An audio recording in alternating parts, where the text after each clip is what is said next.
Hi dear മക്കളെ, welcome to Pyrus learning academy. It's me Ananthu. എടാ മക്കളെ, നമ്മുടെ സേ എക്സാമിൻ്റെ റിസൾട്ട് ഇന്നലെ വരികയുണ്ടായി, 18-ാം തീയതി. അപ്പോൾ അതുമായിട്ട് എക്സാം റിസൾട്ട് വന്നതിന് ശേഷമാണ് നിങ്ങളുടെ പല പല സംശയങ്ങൾ ഇങ്ങനെ മുന്നോട്ട് വരുന്നത്. കുറേ കുട്ടികൾ എന്നോട് സംശയം ചോദിച്ചു, കുറേ പേർക്ക് എനിക്ക് ഉത്തരം നൽകാനായിട്ടുണ്ട്. എങ്കിലും ഇഷ്ടംപോലെ കുട്ടികൾ ഒരേ സംശയം തന്നെ ചോദിക്കുന്നുണ്ട്. ഞാൻ അതെല്ലാം കൂടെ ചേർത്ത് ഒരു വീഡിയോ ചെയ്യാമെന്ന് വിചാരിച്ചു. സോ ഇതിനകത്ത് നിങ്ങൾക്ക് യൂസ്ഫുൾ ആയിട്ടുള്ള മൊത്തം കാര്യങ്ങളുണ്ടായിരിക്കും. നിങ്ങളുടെ സംശയങ്ങളെല്ലാം ഇതോടുകൂടി തീരും. ഓക്കെ, അപ്പോൾ നിങ്ങൾ വീഡിയോ മൊത്തമായിട്ട് കാണുക മക്കളെ. നിങ്ങൾക്ക് വേണ്ടിയിട്ടാണ് ഞാൻ ഈ വീഡിയോ ചെയ്യുന്നതും സമയം കളഞ്ഞ് ഞാൻ ഇവിടെ വന്നിരിക്കുന്നതും. അപ്പോൾ നിങ്ങളിത് മൊത്തമായിട്ട് കാണുക. ഇനി ഇത് പലരും പല രീതിയിലായിരിക്കും പറയുന്ന മക്കളെ. കറക്റ്റ് കാര്യങ്ങൾ മാത്രമാണ് ഞാൻ നിങ്ങൾക്ക് നൽകുന്നത് കേട്ടോ. അല്ലാതെ ഒരു ഊഹാപോഹം മാത്രമല്ല. അങ്ങനെ ഊഹങ്ങളാണെങ്കിൽ ഞാനത് പറയും. റിസൾട്ട് വരുന്ന കാര്യത്തെ പറ്റിയാണെങ്കിൽ ഞാൻ അങ്ങനെ പറഞ്ഞിട്ടുണ്ടല്ലേ, ഇന്ന തീയതി വരെ എന്ന് ഞാൻ പറയാറില്ല. വരുന്ന സമയത്ത് മാത്രമേ ഞാനത് നിങ്ങൾക്ക് നൽകാറുള്ളൂ. അപ്പോൾ നിങ്ങൾക്ക് എന്നെ വിശ്വസിക്കാം. ഞാൻ പറയുന്ന കാര്യങ്ങളിലെ സത്യസന്ധത നിങ്ങൾക്ക് വിശ്വസിക്കാം. ഓക്കെ, അപ്പോൾ കാര്യത്തിലേക്ക് കടക്കുവാണ് മക്കളെ. ചാനൽ ഒന്ന് സബ്സ്ക്രൈബ് ചെയ്തേക്കുക, ലൈക്ക് ചെയ്യുക വീഡിയോയ്ക്ക്. മാക്സിമം കുട്ടികളിലേക്ക് ഇത് എത്തണോടാ മക്കളെ.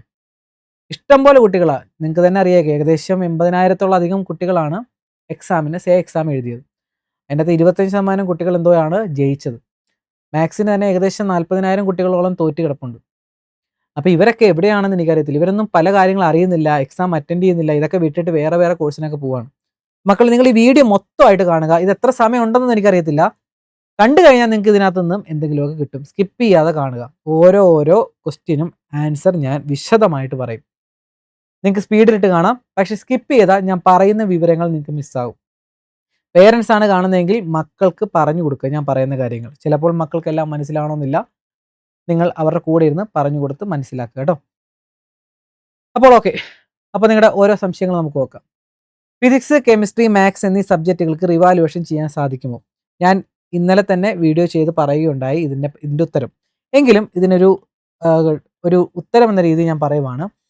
ഫിസിക്സ്, കെമിസ്ട്രി ഡബിൾ വാലുവേഷനുള്ള സബ്ജക്റ്റുകൾക്ക് റിവാലുവേഷൻ ഇല്ല, സ്ക്രൂട്ടനി ഇല്ല. ഓക്കെ, ഡബിൾ വാലുവേഷനുള്ള സബ്ജക്റ്റുകളാണ് ഫിസിക്സ്, കെമിസ്ട്രി, മാത്സ്.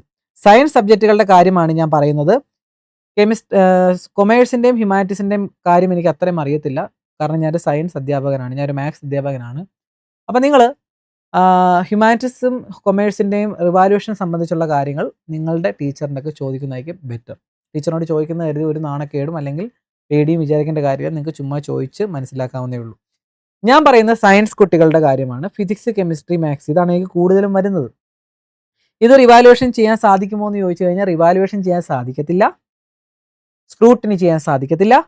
കാരണം എന്താണ്? ഡബിൾ വാലുവേഷൻ കഴിഞ്ഞ് വരുന്ന സബ്ജക്റ്റുകളാണ് ഇവയെല്ലാം.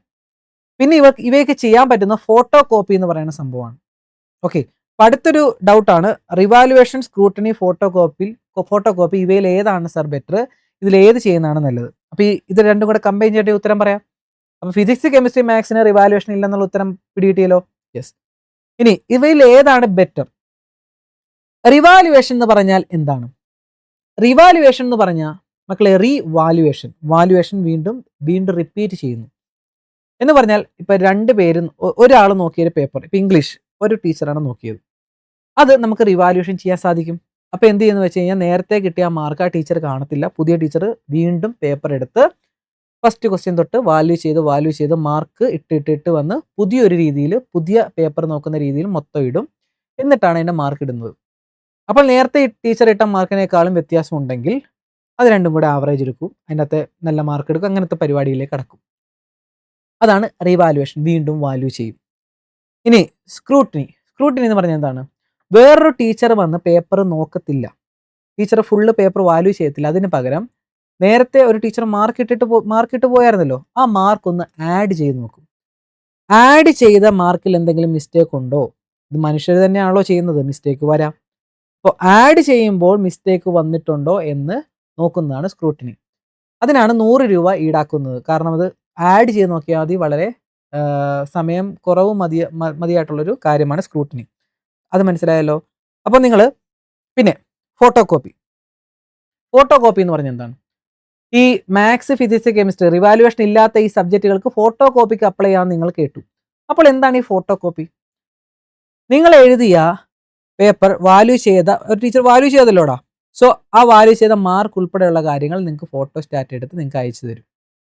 അത് ചിലപ്പോൾ സ്കൂളിൽ വരാം, അല്ലെങ്കിൽ നിങ്ങളുടെ മിക്കവാറും സ്കൂളിൽ തന്നെയൊക്കെ വരുന്നത്, സ്കൂളിൽ ചെന്ന് കളക്ട് ചെയ്യാം, അല്ലെങ്കിൽ നിങ്ങളുടെ അഡ്രസ്സിലേക്ക് വരാം. അപ്പോൾ എന്തായാലും സ്കൂളിൽ തന്നെയായിരിക്കും വരുന്നത്. എന്തായാലും നിങ്ങൾക്ക് ഈ ഫോട്ടോ കോപ്പി കിട്ടും, കയ്യിൽ കിട്ടും.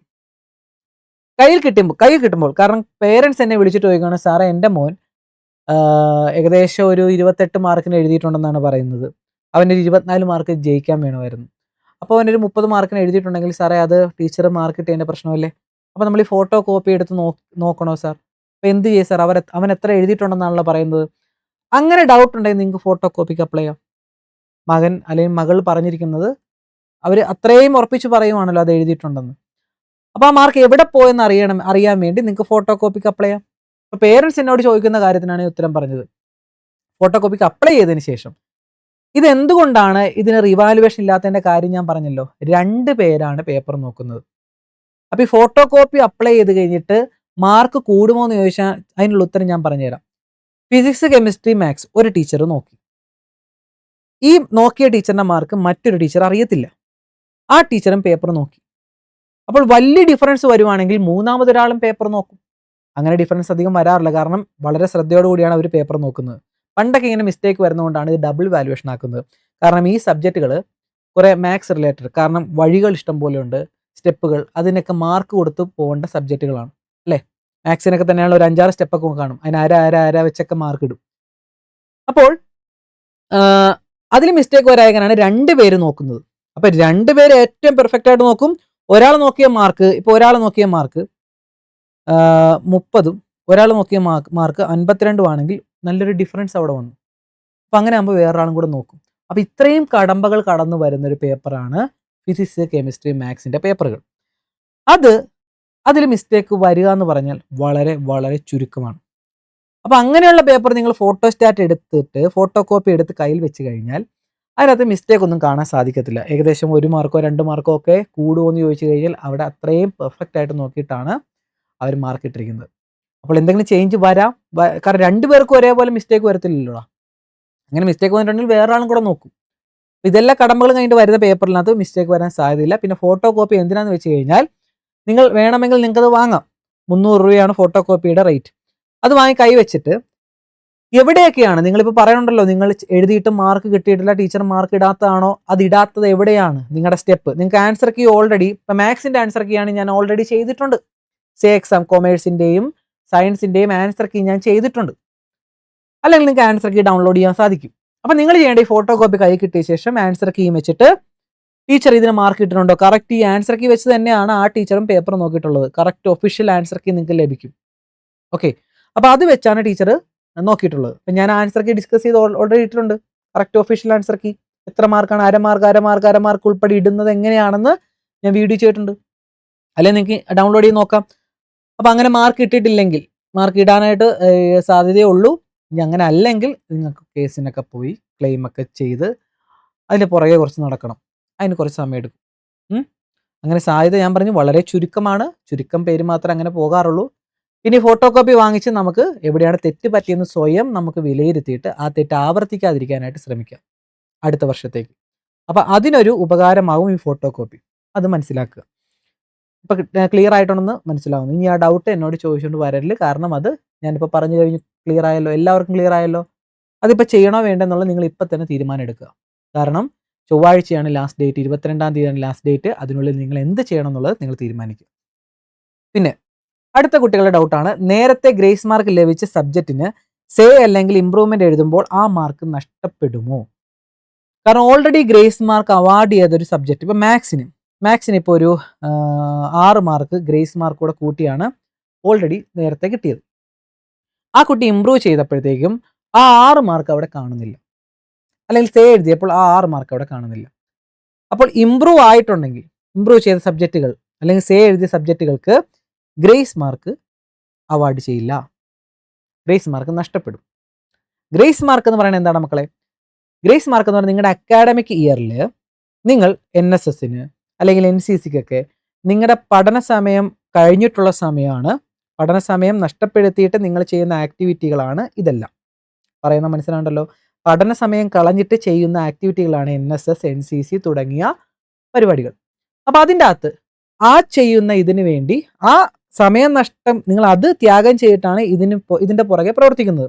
അതിനുവേണ്ടി സർക്കാർ നൽകുന്ന ഒരു മാർക്ക് സിസ്റ്റമാണ് ഗ്രേസ് മാർക്ക്. അപ്പൊ പഠന സമയം നഷ്ടപ്പെടുത്തി ചെയ്യുന്ന ഒരു ആക്ടിവിറ്റിയാണ് നിങ്ങൾ, അല്ലേ? അപ്പൊ അതിനു വേണ്ടി നൽകുന്ന മാർക്കാണ് ഗ്രേസ് മാർക്ക്. ഓക്കെ, അല്ല ചുമ്മാ അതിന് ചേർന്ന മാർക്ക് തരിക എന്നുള്ളതല്ല. അതിന് വർക്ക് ചെയ്യുന്നതിന് വേണ്ടി നിങ്ങൾ അത് ത്യാഗം ചെയ്ത് ചെയ്യുന്നത് കൊണ്ട് തരുന്ന മാർക്കാണ് ഗ്രേസ് മാർക്ക്. അപ്പോൾ ഈ ഇംപ്രൂവ്മെന്റിന് എന്തുകൊണ്ട് ഗ്രേസ് മാർക്ക് അവാർഡ് ചെയ്യുന്നില്ല? ഇംപ്രൂവ്മെന്റ് എന്ന് പറയുന്നത് നിങ്ങൾ ഓൾറെഡി എക്സാം എഴുതി കഴിഞ്ഞതിന് ശേഷം പിന്നെ നിങ്ങൾ പഠന സമയം കളഞ്ഞിട്ടാണോ ഇംപ്രൂവ്മെന്റ് എക്സാം എഴുതുന്നത്? അല്ല, നിങ്ങൾ വീട്ടിൽ വെറുതെ ഇരുന്നിട്ട് പഠിച്ചിട്ട് എക്സാം എഴുതുന്ന സമയമാണ്. അവിടെ നിങ്ങൾ പഠന സമയം നഷ്ടപ്പെടുന്നില്ല. അവിടെ ആ ഒരു ടൈം ഗ്യാപ്പ്, അവിടെ നിങ്ങൾ വീണ്ടും ഒരു ഗ്രേസ് മാർക്ക് നൽകുക എന്ന് പറഞ്ഞാൽ നടക്കുന്ന കാര്യമില്ല. അതുകൊണ്ടാണ് വീണ്ടും ഇംപ്രൂവ് ചെയ്യുമ്പോൾ, ആ മാർക്ക് മെച്ചപ്പെടുത്താൻ വേണ്ടി ഇംപ്രൂവ് ചെയ്യുമ്പോൾ, ഓക്കെ, മെച്ചപ്പെടുത്താൻ വേണ്ടി ഇംപ്രൂവ് ചെയ്യുമ്പോഴത്തേക്കും ആ ഗ്രേസ് മാർക്ക് നിങ്ങൾക്ക് അവാർഡ് ചെയ്യാൻ സാധിക്കത്തില്ല. ക്ലിയർ ആണെന്ന് വിശ്വസിക്കുന്നു. നെക്സ്റ്റ്, സേ എഴുതിയപ്പോൾ നേരത്തെ കിട്ടിയ മാർക്കിനേക്കാളും, സേ കുട്ടികളുടെ ഡൗട്ടാണ്, സേ എഴുതിയപ്പോൾ നേരത്തെ കിട്ടിയ മാർക്കിനേക്കാളും കുറവാണ് ലഭിച്ചത്. അതുകൊണ്ട് പഴയ മാർക്ക് നിലനിൽക്കുമോ? നല്ലൊരു ഡൗട്ടാണ്, നമുക്ക് നോക്കാം. എടാ മക്കളെ, ഇംപ്രൂവ്മെന്റ് എഴുതുന്നതും സേ എഴുതുന്നതും രണ്ടാണെന്ന് ആദ്യം മനസ്സിലാക്കുക.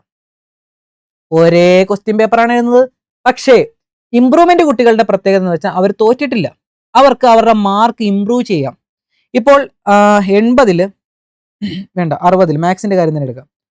60 48 കിട്ടിയ ഒരു കുട്ടി, ആ കുട്ടി തോറ്റിട്ടില്ലല്ലോ. ആ കുട്ടിക്ക് ഇംപ്രൂവ് ചെയ്യണമെങ്കിൽ ആ കുട്ടി പഠിച്ചു എഴുതി 60 35 മാർക്ക് കിട്ടി. ഇംപ്രൂവ് ചെയ്യാൻ വേണ്ടി ശ്രമിച്ചത്, പക്ഷേ എക്സാം ടഫായിരുന്നു, അല്ലെങ്കിൽ ചുറ്റുപാടുകൾ സാഹചര്യം അനുകൂലമല്ലാത്തതുകൊണ്ട് എക്സാമിന് നല്ല മാർക്ക് വാങ്ങാൻ സാധിച്ചില്ല എന്നുണ്ടെങ്കിൽ ആ കുട്ടിയുടെ 48 ഓൾറെഡി വാങ്ങിച്ച ബെസ്റ്റ് മാർക്ക് ഏതാണോ അതേ എടുക്കത്തുള്ളൂ.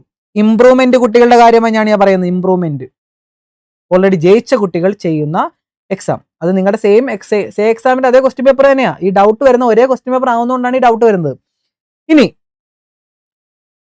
ഇനിയിപ്പോൾ ആ കുട്ടി 35 പകരം 50 മാർക്ക് വാങ്ങിച്ചു കഴിഞ്ഞാൽ ആ കുട്ടിയുടെ 50 മാർക്ക് എടുക്കത്തുള്ളൂ. കാരണം ബെസ്റ്റ് മാർക്ക് ഏതാണോ അതേ എടുക്കത്തുള്ളൂ. അതാണ് ഇംപ്രൂവ്മെന്റ്. ഓക്കെ, അത് മനസ്സിലായി വിശ്വസിക്കുന്നു. ഇനി സേ എക്സാം എഴുതുന്ന കുട്ടി 60 ഓൾറെഡി 17 മാർക്ക് കിട്ടി, തോറ്റുപോയല്ലോ. അതുകൊണ്ടാണല്ലോ അവൻ സേ എക്സാം എഴുതാൻ പോകുന്നത്. ഓക്കെ, അവൻ സേ എക്സാം എഴുതിയപ്പോൾ അവൻ 60 10 മാർക്ക് കിട്ടി. അപ്പോൾ സാറേ, ഞാൻ നേരത്തെ എഴുതിയപ്പോൾ 17 മാർക്ക് ഉണ്ടായിരുന്നു, ഇപ്പം എനിക്ക് 10 മാർക്കേ ഉള്ളൂ. അപ്പം നമ്മുടെ ഓൾറെഡി ഉള്ള പഴയ മാർക്ക് അവിടെ നിലനിൽക്കുമോ സാറേ? ഏറ്റവും ബെസ്റ്റ് മാർക്ക് നിൽക്കില്ല. സേ എക്സാം അറ്റൻഡ് ചെയ്തിട്ടുണ്ടെങ്കിൽ ഏതാണോ നിങ്ങൾ അവസാനം അറ്റൻഡ് ചെയ്ത മാർക്ക്, ആ മാർക്ക് എടുക്കത്തുള്ളൂ. അതായത് നേരത്തെ നിങ്ങൾ നേടിയ മാർക്ക് നഷ്ടപ്പെടും. ക്ലിയർ ആയല്ലോ?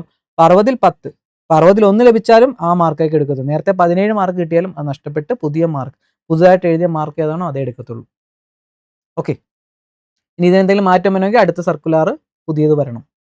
അപ്പോൾ ഇതുവരെ ഇങ്ങനെയാണ് ഇപ്പം എഴുതണം. കാരണം ഇത്തവണ അങ്ങനെ തന്നെയായിരുന്നു. നിങ്ങൾ ഏതെങ്കിലും അറ്റൻഡ് ചെയ്തിട്ടുണ്ടെങ്കിൽ ആ മാർക്കാണ് എടുക്കുന്നത്. മനസ്സിലായല്ലോ മക്കളെ? അപ്പോൾ +1 +2 അതിൻ്റെ കാര്യം ഞാൻ പറയാം, അതും ഡൗട്ട് വെച്ചിട്ടുണ്ട്. അപ്പോൾ ഇത് മനസ്സിലായല്ലോ, നേരത്തെ ലഭിച്ച മാർക്ക് നിലനിൽക്കില്ല സേ കുട്ടികൾക്ക്. അത് നഷ്ടപ്പെട്ടിട്ട് നിങ്ങൾ ഇപ്പം എഴുതി കിട്ടിയ മാർക്കായിരിക്കും ലഭിക്കുന്നത്.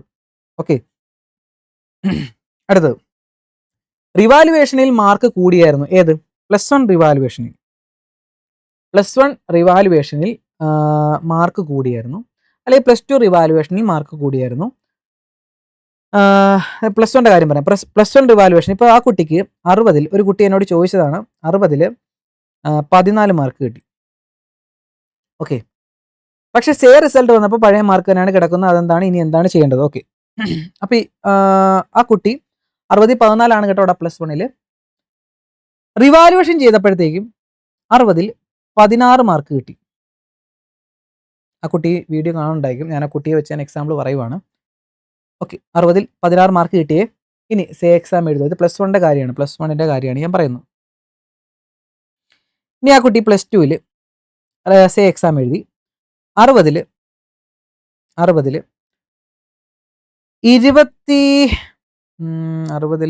20 മാർക്ക് അല്ലേ? 60 20 മാർക്ക് കിട്ടി അല്ലേടാ? 60 20 മാർക്ക് കിട്ടി.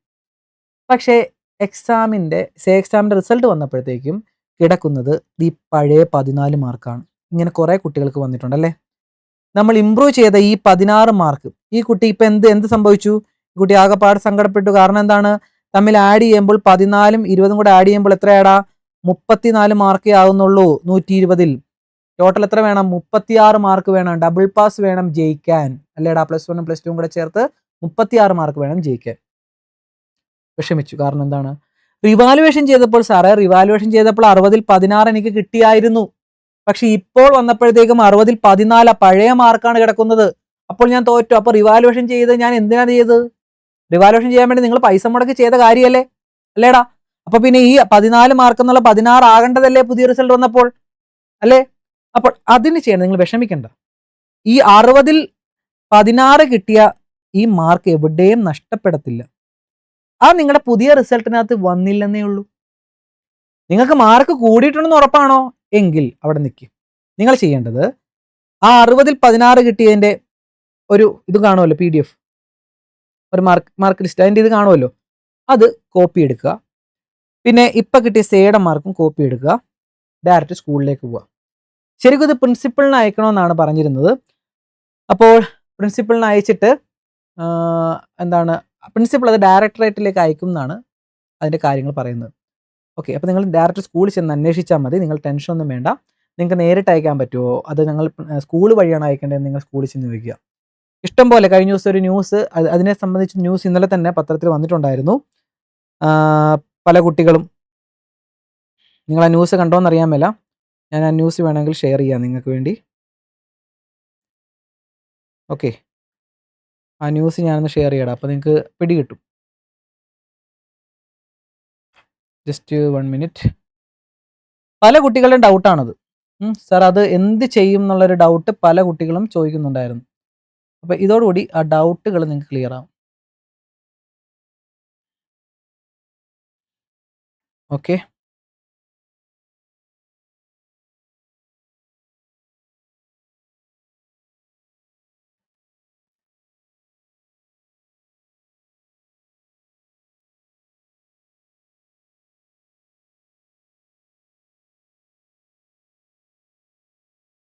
യെസ്.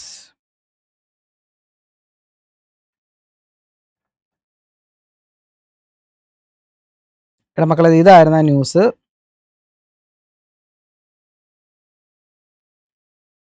കണ്ടോ? +2 പുനർമൂല്യനിർണ്ണയം, അധികം മാർക്ക് പ്രയോജനപ്പെടാതെ വിദ്യാർത്ഥികൾ എന്ന് പറഞ്ഞൊരു ന്യൂസ് വന്നായിരുന്നു. ഇതിൻ്റെ അകത്ത് ന്യൂസ് നിങ്ങൾക്ക് വായിച്ചാൽ നിങ്ങൾക്ക് മനസ്സിലാകും എന്താണ് ഇതിനകത്ത് പറഞ്ഞിരിക്കുന്നത്. +2 പുനർമൂല്യനിർണ്ണയത്തിൽ ലഭിച്ച അധിക മാർക്കിന്റെ ഗുണം ലഭിക്കാതെ വിദ്യാർത്ഥികൾ. ജൂലൈ 1-ന് പുനർമൂല്യനിർണ്ണയം ഫലം വന്നപ്പോഴേക്ക് സർവകലാശാല പ്രദേശം ലഭിച്ച ആദ്യ അലോട്ട്മെന്റ് പ്രസിദ്ധീകരിച്ചിരുന്നു. ആദ്യം ലഭിച്ച മാർക്കിന്റെ അടിസ്ഥാനത്തിൽ അന്യ സംസ്ഥാനങ്ങളടക്കം നിരവധി പേർ കോഴ്സിന് അഡ്മിഷൻ എടുത്തു. സംസ്ഥാനത്ത് 2671 വിദ്യാർത്ഥികൾക്ക് പുനർമൂല്യനിർണ്ണയത്തിൽ 10% മാർക്ക് ലഭിച്ചു. ഇത് രേഖപ്പെടുത്തിയ പുതിയ മാർക്ക് ലിസ്റ്റ് ലഭിക്കണമെങ്കിൽ ആദ്യം ലഭിച്ച മാർക്ക് ലിസ്റ്റ് പ്രിൻസിപ്പൽ മുഖാന്തരം ഡയറക്ടറേറ്റിലേക്ക് അയക്കണം. കണ്ടല്ലോടാ, ഇത് കറക്റ്റായിട്ട് ഇത് രേഖപ്പെടുത്തിയ മാർക്ക് ലിസ്റ്റ് അത് പ്രിൻസിപ്പൽ മുഖാന്തരം ഡയറക്ടറേറ്റിലേക്ക് അയക്കണം. എന്നാൽ വിവിധ സ്ഥാപനങ്ങളിൽ അഡ്മിഷൻ നേടിയ കുട്ടികൾക്ക് മാർക്ക് ലിസ്റ്റ് പഠന കേന്ദ്രങ്ങളിൽ സമർപ്പിച്ചിരിക്കുകയാണ്. മെയ് 22-നാണ് +2 പരീക്ഷാഫലം വന്നത്. ഏത് നേരത്തെ പരീക്ഷാഫലം. പ്രതീക്ഷയ്ക്കൊത്ത് മാർക്ക് ലഭിക്കാത്തതിനാൽ ഇഷ്ട വിഷയങ്ങൾക്ക് ചേരാനായില്ലെന്നും ഇപ്പോൾ പുനർമൂല്യനിർണ്ണയം ഫലം വന്നിട്ടും ഗുണമൊന്നുമില്ലെന്നുമാണ് വിദ്യാർത്ഥികൾ പറയുന്നു. ഒരു മാർക്കിന് ഫുൾ A+ നഷ്ടപ്പെട്ടവരും നിരവധിയാണ് എന്ന് പറഞ്ഞ് ന്യൂസ് വന്നായിരുന്നു. ഇതിൻ്റെ കാര്യം മനസ്സിലായല്ലോ. ഇത് നിങ്ങളുടെ ഒരാളുടെ പ്രശ്നമല്ല, പൊതുവെ വന്നൊരു പരാതിയാണ്. അതുകൊണ്ടാണ് ന്യൂസായിട്ട് വന്നത്. അപ്പോൾ നിങ്ങൾ ചെയ്യേണ്ടത് നിങ്ങളുടെ മാർക്ക് ലിസ്റ്റുമായിട്ട് നിങ്ങൾ സ്കൂളിൽ ചെല്ലുക, പ്രിൻസിപ്പളിൻ്റെ കാര്യം പറയുക. പ്രിൻസിപ്പൽ മുഖാന്തരമാണ് അയക്കേണ്ടതെന്നാണ് ന്യൂസിനകത്ത് കണ്ടിരിക്കുന്നത്. ഞാൻ പറഞ്ഞല്ലോ മക്കളെ, ചുമ്മാ ഞാൻ നൽകുന്ന വിവരങ്ങൾ കറക്റ്റ്, ഈ ഇൻഫർമേഷൻ കണ്ടല്ലോ, പേപ്പറിൽ വരെ വന്നിട്ടുണ്ട്. അപ്പോൾ നിങ്ങളിത് സ്കൂളിൽ ചെന്ന് കാര്യം പറയുക. ഓക്കെ ആണല്ലോ? വേണമെങ്കിൽ ഇത് സ്ക്രീൻഷോട്ട് എടുത്തോളുക. സാർ ഇങ്ങനെ ഒരു സംഭവം വന്നു, അപ്പോൾ എന്താണ് ചെയ്യേണ്ടത്? ഇത് സ്ക്രീൻഷോട്ട് എടുത്ത് കട്ട് ചെയ്ത് എന്നെ കട്ട് ചെയ്തിട്ട് വേണം കൊടുക്കാൻ. ഇത് കട്ട് ചെയ്തിട്ട് നിങ്ങൾ കൊണ്ട് കാണിക്കും. സാർ അപ്പോൾ എന്താ ചെയ്യേണ്ടത്? ഇതിൻ്റെ അകത്ത് കൊടുത്തിരിക്കണം ഇങ്ങനെയാണല്ലോ, പക്ഷെ അങ്ങനെ തന്നെ ആടാത് പ്രിൻസിപ്പൽ മുഖാന്തരം അയക്കണമെന്നാണ് പറഞ്ഞിരിക്കുന്നത്. അപ്പോൾ അവിടെ ചെന്ന് ചോദിച്ചു കഴിഞ്ഞാൽ അവർ ഡൗട്ട് പറഞ്ഞു തരും. അപ്പോൾ അത് ക്ലിയർ ആയല്ലോ. ഇനി എന്താണ് ചെയ്യേണ്ടതെന്നുള്ള കാര്യം ഉൾപ്പെടെ ഞാൻ പറഞ്ഞു തന്നിട്ടുണ്ട്. ഓക്കെ, അപ്പോൾ ഇത് സങ്കടപ്പെടില്ല, ഇത് വിഷമിച്ചുകൊണ്ടിരിക്കില്ല കേട്ടോ. നിങ്ങളുടെ മാർക്ക് എവിടെ നഷ്ടപ്പെട്ടില്ല, അവിടെ തന്നെ ഉണ്ട്. ഇനി മറ്റൊരു ഇമ്പോർട്ടൻറ്റ് ചോദ്യമാണേ, അടുത്ത വർഷം എനിക്ക് ഏത് എഴുതാൻ സാധിക്കും? +1 ആണോ +2 ആണോ? എടാ മക്കളെ, അടുത്ത വർഷം എന്ന് പറഞ്ഞാൽ 2026 ആണ്. 2026-ൽ ഏത് എഴുതാനായിട്ടാണ് സാധിക്കുന്നത്? +1 ആണോ +2 ആണോ? ശ്രദ്ധിച്ച് കേൾക്കണം. നിങ്ങൾ 2026 അതിന്റെ രജിസ്ട്രേഷൻ നടപടികൾ, അതുകൊണ്ട് അതിന്റെ ചോദ്യം അടുത്തുണ്ട് കേട്ടോ. അത് ഞാൻ പറയാം. നിങ്ങൾക്ക് +1 ആണോ +2? ഇപ്പം ഞാൻ പറയണേ +1 മാത്സിന്റെ കാര്യം തന്നെ ഞാൻ പറയാം. +1 ഉം +2 ഉണ്ട്. +1ൽ മാത്സിന് 60 ഇപ്പോൾ 17 ലഭിച്ചിട്ടുണ്ട്. +2ൽ ഒരു 19 ലഭിച്ചിട്ടുണ്ട്. കുറച്ചുകൂടെ എളുപ്പത്തിന് വേണ്ടി, കൂട്ടാൻ എളുപ്പത്തിന് വേണ്ടി ഞാൻ നിങ്ങൾക്ക് കൂടെ കൂട്ടാൻ എളുപ്പത്തിന് വേണ്ടി പറയണേ. +1 20ഉം +2ൽ 16 ലഭിച്ചിട്ടുണ്ട്. അപ്പോൾ ജയിച്ചല്ലോ അല്ലേ? 15 ലഭിച്ചിട്ടുണ്ട്. ഇപ്പം എത്രയായി? 20ഉം 15ഉം 35 മാർക്കായി. അപ്പോൾ എല്ലാവരുടെയും ചോദ്യം ഇതാണ്, സർ അടുത്ത വർഷം ഇത് രണ്ടും ഞാൻ എഴുതണോ? +1ഉം +2 നിർബന്ധമായിട്ട് രണ്ടും എഴുതണോ? അതോ ഏതെങ്കിലും, ഇപ്പോൾ +1 ഞാൻ ഓൾറെഡി ജയിച്ചിട്ടുണ്ടല്ലോ, 20 മാർക്കുണ്ട്. അപ്പോൾ ഞാൻ +2 എഴുതി 16 മാർക്ക് വാങ്ങിച്ചാൽ മതിയോ? മതി. ഉത്തരം ഇതാണ്, മതി. എന്ന് പറഞ്ഞാൽ +1ഉം +2ഉം എഴുതണമെന്ന് ഒരു നിർബന്ധമില്ല, രണ്ടും കൂടെ എഴുതണമെന്ന് ഒരു നിർബന്ധവും ഇല്ല. പക്ഷേ രജിസ്ട്രേഷൻ ചെയ്യുന്നത്, മക്കളെ ശ്രദ്ധിക്കണം ഞാൻ പറയണത്, രജിസ്ട്രേഷൻ, നിങ്ങൾ രജിസ്റ്റർ ചെയ്യാൻ പോകും. രജിസ്ട്രേഷൻ ചെയ്യുമ്പോൾ നിങ്ങളോട് ചോദിക്കും +1 ആണോ +2 ആണോ? അങ്ങനെ ചോദിക്കേണ്ട കാര്യമില്ല. സേ എക്സാമിൻ്റെ രജിസ്ട്രേഷൻ ചെല്ലുമ്പോഴത്തേക്കും അവർ രജിസ്റ്റർ ചെയ്യുന്നത് രണ്ടും കൂടെ ചേർത്തേ രജിസ്റ്റർ ചെയ്യാൻ പറ്റത്തുള്ളൂ. +1 ആൻഡ് +2 ആണ് നിങ്ങളുടെ രജിസ്ട്രേഷൻ നടപടികൾ നടക്കുന്നത്. നിങ്ങൾക്കിപ്പോൾ +1 മാത്രം എഴുതിയാൽ മതിയെങ്കിലും +2 കൂടെ ഒരുമിച്ച് രജിസ്റ്റർ ചെയ്യാൻ പറ്റത്തുള്ളൂ. കാരണം രണ്ടും കൂടെ കമ്പൈൻഡ് ആയിട്ടാണ് നിങ്ങളുടെ മാർക്ക് ലിസ്റ്റ് വരുന്നത്. ഇനി രണ്ടും കൂടെ ഒരുമിച്ചാണ് രജിസ്റ്റർ ചെയ്യുന്നത്. നിങ്ങളുടെ ഹോൾ ടിക്കറ്റിനകത്തും രണ്ടിൻ്റെയും പേര് കാണും, രണ്ടിൻ്റെയും സമയം ഉൾപ്പെടെ കാണും. ക്ലിയർ ആയോ ഞാൻ പറയുന്നത്? പക്ഷേ നിങ്ങൾക്ക് ചൂസ് ചെയ്യാം, ഏത് എഴുതണമെന്നുള്ളത് ചൂസ് ചെയ്യാം. അപ്പം ഞാൻ പറഞ്ഞു, അടുത്ത വർഷത്തെ എക്സാമിന് നിങ്ങൾ പോകുമ്പോൾ നിങ്ങൾ ശ്രദ്ധിക്കേണ്ട കാര്യമാണ്. അടുത്ത വർഷം നിങ്ങൾ എക്സാമിന് പോകുമ്പോഴത്തേക്ക് 2 എക്സാമും ഹോൾ ടിക്കറ്റിനകത്ത് കണ്ടെന്ന് കരുതി രണ്ടും കൂടെ ചാടി കയറി എഴുതരുത്. പല മക്കൾക്കും വരുന്ന, ഇപ്പം ഈ 20ഉം 15ഉം കിട്ടിയ കുട്ടി, അവൻ്റെ ഹോൾ ടിക്കറ്റ് 2 എക്സാമിൻ്റെയും പേരുണ്ട്. അപ്പോൾ ടീച്ചർ പറയണം, മോനെ നീ 2 എക്സാം എഴുതണം. പല ടീച്ചേഴ്സിനും, ഞാൻ അവരെ കുറ്റം പറയല്ല, കറക്റ്റ് ഐഡിയ കിട്ടാതെ കുട്ടികളോട് പറയുന്നുണ്ട്. ഇഷ്ടം പോലെ കുട്ടികളാണ് മക്കളെ ഓരോ വർഷം കഴിയുമ്പോൾ എന്നോട് പറയുന്നത്. അപ്പോൾ എത്ര കുട്ടികൾ അല്ലാതെ ഉണ്ട്? സാറേ അത് ആ ടീച്ചർ ഇങ്ങനെ പറഞ്ഞു, അല്ലെങ്കിൽ ഇന്ന ആൾ ഇങ്ങനെ പറഞ്ഞു, രണ്ടും എഴുതണമെന്ന് പറഞ്ഞു, ഞാൻ ഓൾറെഡി +1 ജയിച്ചതായിരുന്നു, പക്ഷെ ഞാൻ എഴുതിയപ്പോഴത്തേക്കും ഈ കുട്ടി എഴുതി. എന്നിട്ട് സംഭവിച്ച കാര്യം, ഞാൻ കള്ളം പറയേണ്ട എനിക്ക് ഒരു കാര്യമില്ല, ഞാൻ നിങ്ങൾക്ക് വേണ്ടിയാണ് ഇതൊക്കെ ചെയ്യുന്നത്. എനിക്കിതുകൊണ്ട് എന്ത് നേട്ടമാടാ? സമയം കളഞ്ഞ് ഞാൻ ഇവിടെ വന്ന് പറയുന്നത്, ഞാൻ നിങ്ങൾക്ക് വേണ്ടിയാണ് പറയുന്നത്, നിങ്ങളത് കേട്ടേ പറ്റൂ. ഈ കുട്ടി എല്ലാവരും പറയണേട്ട് അടുത്ത വർഷം പോയി +1 വീണ്ടും എഴുതിയെന്ന് വെച്ചോ, അവൻ +2 ആണ് പഠിച്ചത് അല്ലേ, +2 ആണ് നന്നായിട്ട് പഠിച്ചത്, പക്ഷെ ഹോൾ ടിക്കറ്റ് രണ്ടും വന്നു. ഓക്കെ, അപ്പം +2 നന്നായിട്ട് പഠിച്ചു, +2ന് അവന് 20 മാർക്ക് കിട്ടി. പക്ഷെ +1 കൂടെ അതിൻ്റെ കൂടെ എഴുതേണ്ടതുകൊണ്ട് അവൻ അത്രയും പഠിച്ചില്ലായിരുന്നു. അവൻ ഓർത്ത് പഴയ മാർക്ക് അറ്റൻഡ് ചെയ്താൽ മതി, മറ്റേ പഴയ മാർക്ക് അവിടെ നിൽക്കുമെന്ന് ഓർത്ത് അവൻ അറ്റൻഡ് ചെയ്തപ്പോൾ അവന് 14 മാർക്കായി. അപ്പോൾ ഓൾറെഡി മറ്റേ ആൾ പറഞ്ഞ എന്താണ്, നീ അറ്റൻഡ് എങ്കിലും ചെയ്യണം. പക്ഷെ അങ്ങനെയല്ല മക്കളെ എടുക്കുന്നത്. നിങ്ങൾ ഏത് അറ്റൻഡ് ചെയ്തോ ആ മാർക്കേ എടുക്കത്തുള്ളൂ. ഇപ്പം നിങ്ങളുടെ സേ എക്സാമിന് സംഭവിച്ച പോലെ, ഇപ്പം നിങ്ങൾ അറ്റൻഡ് ചെയ്തപ്പോൾ 20 മാർക്ക് കിട്ടി, ഇപ്പം അറ്റൻഡ് ചെയ്തപ്പോൾ 14 മാർക്ക് കിട്ടി. ഓൾറെഡി നിങ്ങൾ ജയിച്ചിട്ടുണ്ടെങ്കിൽ പോലും നിങ്ങൾക്ക് അറ്റൻഡ് ചെയ്യാം. പറയണം, മനസ്സിലാണ്ടല്ലോ? ഓൾറെഡി ജയിച്ചിട്ടുണ്ടെങ്കിൽ നിങ്ങൾ അറ്റൻഡ് ചെയ്യാം, പക്ഷെ അറ്റൻഡ് ചെയ്യുമ്പോൾ അറ്റൻഡ് ചെയ്ത മാർക്ക് എടുക്കത്തുള്ളൂ. അപ്പോൾ വീണ്ടും 20ഉം 14 കൂട്ടിയപ്പോൾ എത്രയായി? 34 മാർക്കായി. വീണ്ടും ആ കുട്ടി തോറ്റു. ഇതാണ് സംഭവിച്ചത്. സംഭവിക്കാൻ പോകുന്നതല്ല, സംഭവിക്കുന്ന കാര്യങ്ങളാണ് ഇതൊക്കെ. ഓക്കെ സാറേ, വല്ല കാര്യം ഉണ്ടാകും സാറേ, ഞാനിത് എഴുതാതെ അവൻ ഇരുന്നിരുന്നെങ്കിലോ? എഴുതാതിരുന്നെങ്കിൽ നേരത്തെ 20 മാർക്ക് ഇവൻ എഴുതാതിരുന്നാൽ അവൻ്റെ റിസൾട്ട് വരുമ്പോൾ ഇവിടെ ആബ്സെൻ്റ് എന്നേ വരത്തുള്ളൂ. +1 ആ എക്സാമിന് അവൻ ആബ്സെൻ്റ് AB എന്ന് പറഞ്ഞേ വരത്തുള്ളൂ. എന്ന് കരുതി ആ മാർക്ക് പോയെന്നല്ല, അവൻ്റെ പഴയ മാർക്ക് അവിടെ നിലനിൽക്കും. ഇപ്പോഴത്തെ മാർക്ക് 20 എടുക്കും, രണ്ടും കൂടെ ചേർത്ത് എത്രയായി? 40 മാർക്ക് അവന് കിട്ടി, അവൻ ജയിച്ചു. ഏതെങ്കിലും ഒരെണ്ണം ഫോക്കസ് ചെയ്ത് പഠിക്കാം. ഓൾറെഡി നല്ല മാർക്ക് 18ഓ 19ഓ കിട്ടിയിട്ടുണ്ട്, ജയിച്ചിട്ടുണ്ടെങ്കിൽ നിങ്ങൾ മറ്റേത് മാത്രം എഴുതിയാൽ മതി. ഇനി ഇവന് തന്നെ മാർക്ക് മെച്ചപ്പെടുത്തണമെന്ന് ആഗ്രഹം ഉണ്ടായിട്ട് രണ്ടും കൂടെ വേണമെങ്കിൽ പഠിച്ചെഴുതാം. മാർക്ക് എനിക്ക് +1 ഇപ്പോൾ ഒരു വർഷം ഉണ്ടല്ലോ നമ്മുടെ മുന്നിൽ, നന്നായിട്ട് ഒരു വർഷം കൂടെ കൂടുതൽ, ഒരു വർഷം എടുത്ത് നന്നായിട്ട് പഠിക്കണമെന്ന് ആഗ്രഹം ഉണ്ടെങ്കിൽ നിങ്ങൾക്ക് ഇത് രണ്ടും പഠിക്കാം. അപ്പോൾ ഇതിനൊരു 26 മാർക്ക് കിട്ടട്ടെ, ഇതിനൊരു 30 മാർക്ക് കിട്ടട്ടെ, 56 മാർക്ക്. നിങ്ങൾക്ക് മാർക്ക് കുറച്ചുകൂടി ഇമ്പ്രൂവ് ചെയ്യാൻ പറ്റും. കുറഞ്ഞു കഴിഞ്ഞാൽ പോയി. ഓക്കെ, ക്ലിയർ ആണെന്ന് വിശ്വസിക്കുന്നു. അപ്പോൾ ഇതാണ് ഇവിടുത്തെ കാര്യം. അപ്പോൾ രണ്ടും എഴുതണം നിർബന്ധമുണ്ടോ? ഒരു നിർബന്ധമില്ല, നിങ്ങൾക്ക് ഏത് വേണമെങ്കിലും എഴുതാം. പക്ഷേ ഞാൻ നിങ്ങളോട് പറയുന്ന കാര്യം, മറ്റൊരു കുട്ടികളുടെ ഡൗട്ടാണ് സാർ. ഇപ്പോൾ രണ്ടും ഇപ്പം ഞാൻ ചില കുട്ടികളോട് പറഞ്ഞിട്ടുണ്ട്, പ്ലസ് വണ്ണിൽ ഇപ്പോൾ 8 കിട്ടി, പ്ലസ് ടുവിൽ 10 കിട്ടി. അപ്പോൾ ഇവരെന്താ നോക്കുന്നത്? എടാ പ്ലസ് വണ്ണിൽ 8ഉം പ്ലസ് ടുവിൽ 10ഉം, അപ്പോൾ പ്ലസ് ടുവിലാണ് കൂടുതൽ. അപ്പോൾ പ്ലസ് വൺ എഴുതിയാൽ മതിയല്ലോ സാറേ. പ്ലസ് വൺ എഴുതിയാൽ 26 മാർക്ക് വാങ്ങുവാണെങ്കിൽ 26ഉം 10ഉം 36 ജയിച്ചല്ലോ. എടാ ഇങ്ങനെയുള്ള കുട്ടികളോട് ഞാൻ പേഴ്സണലി പറയുന്നത്, ഇങ്ങനെയുള്ള കുട്ടികൾ റിസ്ക് ആണ് 26 മാർക്ക് പ്ലസ് വണ്ണിൽ വാങ്ങുക. കാരണം നിങ്ങൾക്ക് 8 മാർക്കും 10 മാർക്കും ലഭിച്ച കുട്ടികളാണ്. നിങ്ങൾ ഉഴപ്പിക്കൊണ്ടാണ് നിങ്ങളുടെ കയ്യിൽ നിന്ന് പോയത്. അത് സ്കൂളിൽ പോയി പഠിച്ചിട്ടാണ് നിങ്ങൾക്ക് 8 മാർക്കും 10 മാർക്കും കിട്ടിയത്. ഈ 15 മാർക്കോ അതിൽ താഴെയുള്ള കുട്ടികളോടോ ഞാൻ പറയുന്നത്, നിങ്ങൾ 2 എക്സാമിനും വേണ്ടി പ്രിപ്പയർ ചെയ്യുക. 2 എക്സാമിനും വേണ്ടി എന്ന് പറയുമ്പോഴത്തേക്കും ഇതിനും വേണ്ടിയും പഠിക്കുക, ഇതിനും വേണ്ടിയും പഠിക്കുക. ഓക്കെ. അപ്പോൾ അങ്ങനെ പറയുമ്പോൾ അങ്ങനെ ഞാൻ പറയുമ്പോൾ കുട്ടികൾ ചിന്തിക്കുന്ന ഒരു കാര്യമാണ്, അല്ലെങ്കിൽ കുട്ടികൾ ചോദിക്കുന്ന കാര്യമാണ്, സാർ ഏതെങ്കിലും ഒരു ഇയർ പഠിക്കുന്നതല്ലേ നല്ലത്, രണ്ടും കൂടി പഠിച്ചു കഴിഞ്ഞാൽ തലയിലേക്ക് കയറുമോ? ഞാനിങ്ങനെ പറയും, 15 മാർക്ക് താഴെയുള്ള കുട്ടികൾ, അല്ലെങ്കിൽ 16 മാർക്ക് താഴെയുള്ള കുട്ടികൾ, 10 മാർക്ക് താഴെയുള്ള കുട്ടികൾ നിർബന്ധമായിട്ട് രണ്ടും പഠിക്കണമാണ് ഏറ്റവും ബെറ്റർ. ഇല്ലേ, റിസ്ക് ആടാ. റിസ്ക് എന്ന് പറഞ്ഞാൽ ഇത് ഞാൻ പറയുന്നത് എന്തുകൊണ്ടാണെന്ന് വെച്ചാൽ, സേ കുട്ടികളെ ഞാൻ പഠിപ്പിച്ച് എനിക്കിത് അറിയാം. ഓരോ സേ കുട്ടികളുടെ കൂടെയാണ് ഞാൻ ഇങ്ങനെ ഓരോ വർഷവും. അതുകൊണ്ട് എനിക്കിത് നന്നായിട്ട് അറിയാവുന്നതുകൊണ്ടാണ് പറയുന്നത്. എടാ നിങ്ങൾ എന്ത് ചെയ്യാന്ന് പറയുന്നത്, ഇപ്പൊ ഈ കുട്ടിയുടെ കാര്യം എടുക്കാം. 8 മാർക്ക് പ്ലസ് വണ്ണിലും പ്ലസ് ടുവിൽ 10 മാർക്ക് കിട്ടിയെന്ന് ഓർത്തോ. അപ്പം വിചാരിക്കുമ്പോൾ എന്താ പ്ലസ് ടുവിലാണ് കൂടുതൽ മാർക്ക്, പക്ഷെ ഇത് കമ്പാരിറ്റീവ്ലി 2 മാർക്കും കുറവാണ്. 15 താഴെ കിട്ടിയെന്ന് പറഞ്ഞാൽ വളരെ കുറവ് മാർക്കാണ്. ഈവൻ പ്ലസ് വൺ നന്നായിട്ട് പഠിച്ചു, 25 മാർക്ക് ലഭിച്ചു. ഇപ്പൊ സേ എക്സാം കഴിഞ്ഞ കുട്ടികളുടെ കാര്യം, അങ്ങനെയുള്ള അവസ്ഥയുള്ള കുട്ടികളുണ്ട്. അവൻ 25 മാർക്ക് കിട്ടി.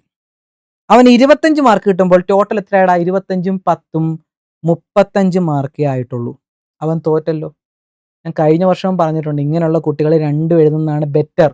നിങ്ങൾക്ക് ആ പ്ലസ് ടു കുറച്ച് എല്ലാ വർഷത്തെ പ്ലസ് വണ്ണിലും പ്ലസ് ടുവിലും സിമ്പിൾ ചാപ്റ്റേഴ്സ് ഉണ്ടാ മക്കളെ, സിമ്പിൾ ചാപ്റ്റേഴ്സ്. നിങ്ങളിത് 2 സബ്ജക്റ്റ് ആയിട്ട് 2 വർഷമായിട്ട് കണക്കൂട്ടേണ്ട കാര്യമില്ല. ഇപ്പൊ മാത്സിന്റെ കാര്യം തന്നെ ഞാൻ പറയാം. മാത്സ് പ്ലസ് വണ്ണിൽ 14 ചാപ്റ്ററും പ്ലസ് ടുവിൽ 13 ചാപ്റ്റർ ഉണ്ട്. ടോട്ടൽ 27 ചാപ്റ്റർ ഉണ്ട്. എല്ലാം പഠിക്കണ്ടാ. എടാ അതാണ് സ്മാർട്ട് വർക്ക്. ഇപ്പൊ പ്ലസ് ടുവിൽ ആ ഇന്റഗ്രേഷൻ പോലുള്ള കാൽക്കുലസ് ആ ഒരു ഇതില്ലടാ, ഡിഫറൻസിയേഷൻ, ഇന്റഗ്രേഷൻ, അത് വിട്. എന്നിട്ട് ബാക്കി 8 ചാപ്റ്റർ പഠിക്കുക. അപ്പം അതിനകത്ത് അത് കുറച്ചായില്ലേ. ബാക്കി പ്ലസ് വണ്ണിലെ ചാപ്റ്റേഴ്സ് പഠിക്കുക. അപ്പം നിങ്ങൾ ഒരു വർഷം പഠിക്കുന്ന എഫക്റ്റ് ആകത്തുള്ളൂ. എടാ ബുദ്ധി ഉപയോഗിക്കണം മക്കളെ. നിങ്ങളൊരു 8 ചാപ്റ്റർ പ്ലസ് വണ്ണിലും 8 ചാപ്റ്റർ പ്ലസ് ടുവിലും പഠിച്ചാൽ മതി.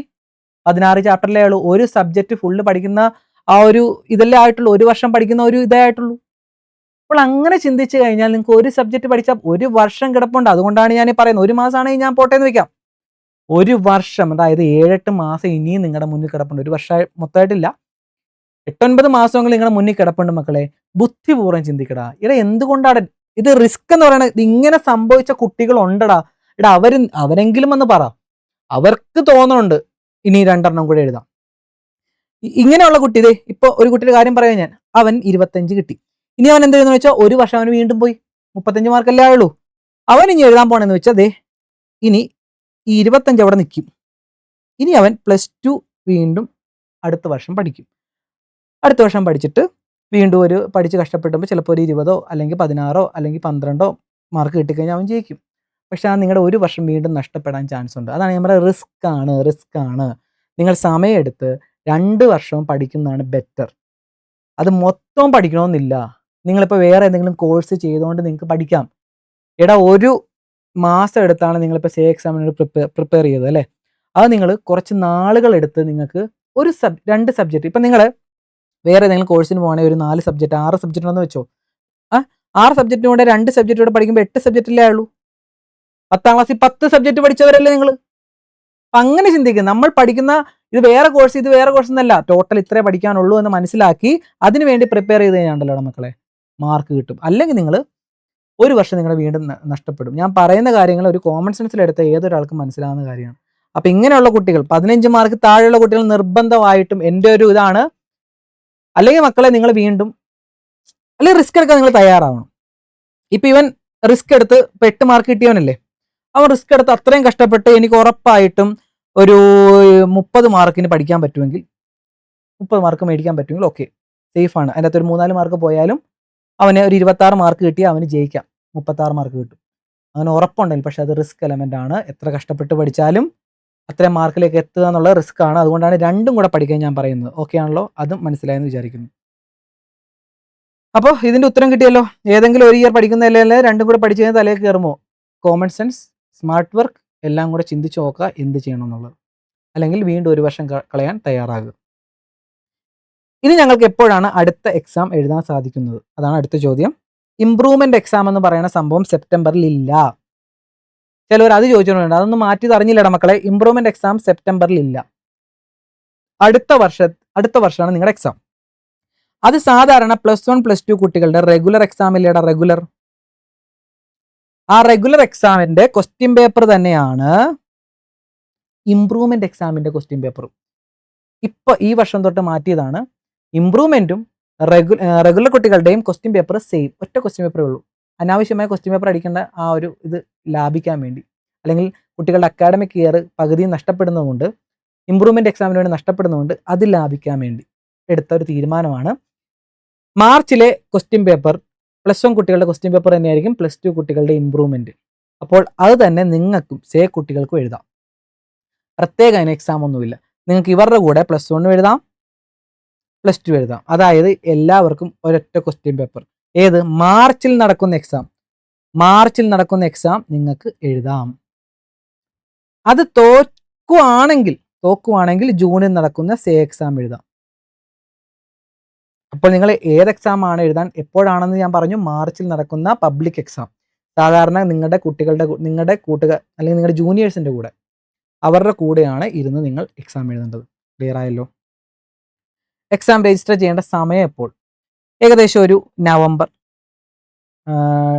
നവംബർ അല്ലെങ്കിൽ ഡിസംബർ ആ ടൈം തൊട്ട് തുടങ്ങും. ഓക്കെ, ഡിസംബർ ടൈം തൊട്ട് തുടങ്ങും. മാർച്ചിലാണ് എക്സാം. ആ സമയമാകുമ്പോൾ ഞാൻ കറക്റ്റായിട്ട് നിങ്ങളെ അറിയിക്കും. എടാ, നോട്ടിഫിക്കേഷൻ എനേബിൾ ചെയ്തിട്ടോ സബ്സ്ക്രൈബ് ചെയ്തിട്ടോ കറക്റ്റ് സമയമാകുമ്പോൾ ഞാൻ ഇതിനെപ്പറ്റി എല്ലാം റിലേറ്റ് ചെയ്ത് വീഡിയോ ചെയ്യും. ഒരു കുട്ടി പോലും മിസ്സാണെന്ന് ഓർത്തേം വീഡിയോ ചെയ്യും. എന്നിട്ടും മറന്നുപോയി സാറേ എന്ന് പറഞ്ഞ് വരുന്ന കുട്ടികളുണ്ട്. എന്ത് പറയാനാ? അതിനെപ്പറ്റി അന്വേഷിക്കാതിരുന്നാൽ നിങ്ങൾ മറന്നുപോകും. അതുകൊണ്ട് ഞാൻ കറക്റ്റ് സമയങ്ങൾ ഞാൻ നിങ്ങൾക്ക് നിർദ്ദേശം തരും. എടാ, സ്കൂളിലെ കുട്ടികളാണെങ്കിൽ അവരെ ടീച്ചേഴ്സ് പറഞ്ഞ് ചെയ്യിപ്പിക്കും. നിങ്ങൾ വീട്ടിൽ ഇരിക്കുക, നിങ്ങളെ ഒന്നും ഇനി ആരും മൈൻഡ് ചെയ്യത്തില്ല, സ്കൂളിൽ നിന്നൊന്നും വിളിച്ച് പറയത്തൊന്നുമില്ല. അപ്പോൾ ഇങ്ങനെയുള്ള യൂട്യൂബിലുള്ള ഇങ്ങനെ കുറച്ച് ആൾക്കാർ, അല്ലെങ്കിൽ ഞാനൊക്കെ ഇങ്ങനെ നിങ്ങളെ ഓർമ്മപ്പെടുത്തുന്നതുകൊണ്ടാണ് നീയൊക്കെ അറിയുന്നത്.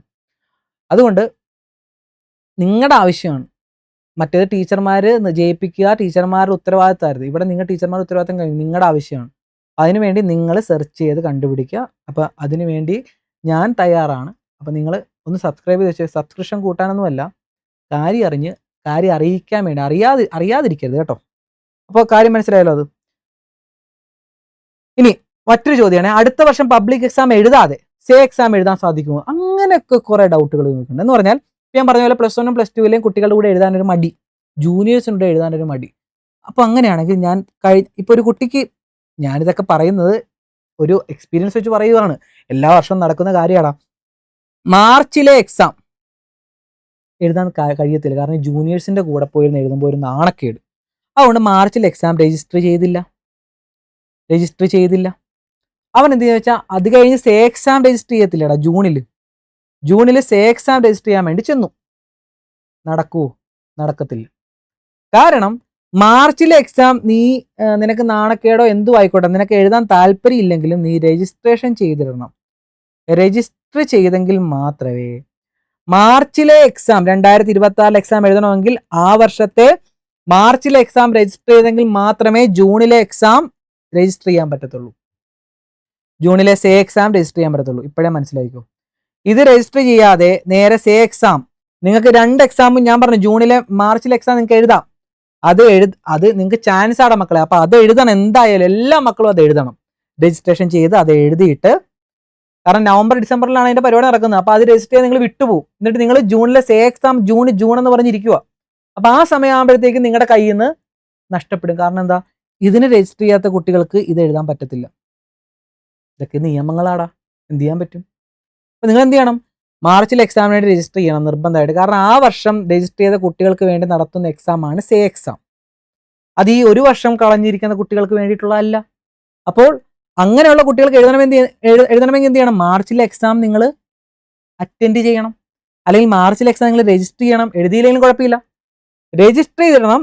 എന്നിട്ട് എങ്കിലേ ജൂണിലെ സേ എക്സാം നിങ്ങൾക്ക് രജിസ്റ്റർ ചെയ്യാൻ പറ്റത്തുള്ളൂ, അത് എഴുതാൻ പറ്റത്തുള്ളൂ. ഓക്കെ ആണല്ലോ? അപ്പോൾ ഇത് രജിസ്റ്റർ ചെയ്യാതെ, എക്സാം എഴുതാതെ എന്നുള്ളതല്ല, രജിസ്റ്റർ ചെയ്യാതെ നിങ്ങൾക്ക് സേ എക്സാം എഴുതാൻ സാധിക്കത്തില്ല. അപ്പോൾ അടുത്ത വർഷം എനിക്ക് ഏത് എഴുതാൻ സാധിക്കും? +1 +2. ഇതിൻ്റെ ഉത്തരം ഞാൻ പറഞ്ഞല്ലേ, ഇത് വീണ്ടും റിപ്പീറ്റ് വന്നാണോടാ? യെസ്, അത് ഞാൻ ഓൾറെഡി ഉത്തരം തന്നു. ഇനി സർട്ടിഫിക്കറ്റ് ഒന്നാക്കിയാണോ കിട്ടുന്നത്, അല്ലെങ്കിൽ അതിന് എന്ത് ചെയ്യണം? സർട്ടിഫിക്കറ്റ് ഒന്നാക്കിയാണോ കിട്ടുന്നത്, അല്ലെങ്കിൽ അതിന് എന്ത് ചെയ്യണം? മക്കളെ, പുതിയതനുസരിച്ച് സേ കുട്ടികളുടെ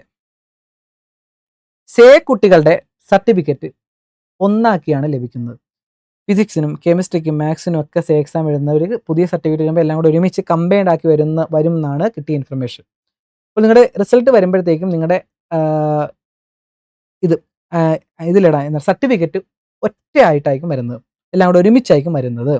അതിൻ്റെ പുറകെ നടന്ന് നിങ്ങൾ ഒന്നാക്കാനായിട്ട് നടക്കേണ്ട കാര്യമില്ല എന്നാണ് ഞാൻ അന്വേഷിച്ച് പറഞ്ഞത്. അത് തന്നെയായിരിക്കും വരുന്നത്. കഴിഞ്ഞ വർഷം തൊട്ട് അങ്ങനെ ആക്കിയെന്നാണ് ഞാൻ അറിഞ്ഞത്. അപ്പോൾ ഈ വർഷം അങ്ങനെ തന്നെ ആയിരിക്കും. ഇനി ഇതെപ്പോഴാണ് ഒന്നാക്കേണ്ടത്? ഇംപ്രൂവ് ചെയ്ത കുട്ടികൾക്ക് വേറൊരു ഓൾറെഡി ജയിച്ചൊരു സർട്ടിഫിക്കറ്റ് ഉണ്ട്, ഇംപ്രൂവ് ആയ സർട്ടിഫിക്കറ്റും കൂടെ വരും. അത് കമ്പൈൻ ചെയ്യണമെങ്കിൽ അതിന് കുറച്ച് കടമ്പകളുണ്ട്. അതിൻ്റെ ആപ്ലിക്കേഷൻ ഫോം ഫില്ല് ചെയ്ത് അവിടെ കൊടുത്ത് ചെല്ലാനൊക്കെ അടച്ച് ഡയറക്റ്റായിട്ട് അങ്ങോട്ടേക്ക് അയച്ചു കൊടുക്കണം. ആ പരിപാടികളൊക്കെ ഉണ്ട്. അതിൻ്റെ വീഡിയോ ഞാൻ വേണമെങ്കിൽ അതിൻ്റെ ചെയ്യാം, സർട്ടിഫിക്കറ്റ് ഒന്നാക്കാൻ. പിന്നെ അതേപോലെ പഴയ കുട്ടികളുണ്ട്.